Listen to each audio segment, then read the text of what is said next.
திறவுகோல் தேடியவன். ஒரு சிறிய கதை. ஒரு கிராமத்துல அருண் என்ற ஒரு இளைஞன் இருந்தான். அவன் எப்போதும் ஒரே கேள்விதான் யோசிப்பான். ஏன் பிறக்கிறோம், ஏன் சாவோம்?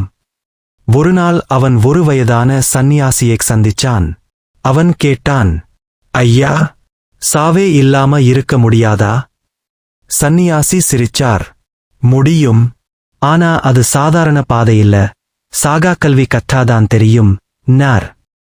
தேடல் ஆரம்பம். அருண் பல இடங்கள் போனான். பல பேரை குறுனு நம்பினான். ஆனா எதுவும் சரியாக தோன்றல. ஒருநாள் காடு நடுவுல ஒரு அமைதியான ஆசானை பார்த்தான். அந்த ஆசான் அவனை பார்த்து சொன்னார், நீ வெளியில தேடுறதை விட்டுட்டு உள்ளே பாரு. ரகசியம். ஆசான் அவனுக்கு மூச்சு பயிற்சி கற்றுக் கொடுத்தார்.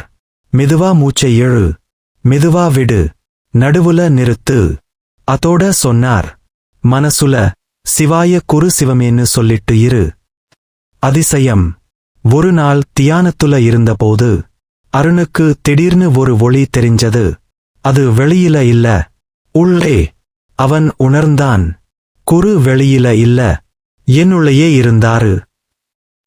உண்மை. அவன் ஆசானிடம் போய் விழுந்து நன்றியுடன் சொன்னான், ஐயா, நான் தேடிய குரு நீங்க இல்ல, என் உள்ள ஒளிதான். ஆசான் சிரிச்சார். அதான் சர்க்குரு, எல்லாருள்ளும் இருப்பவன். கதை முடிவு. பெரிய உண்மை. அருண் அப்போ புரிஞ்சுக்கிட்டான். குரு உள்ள ஒளி, ஞானம், தன்னறிவு.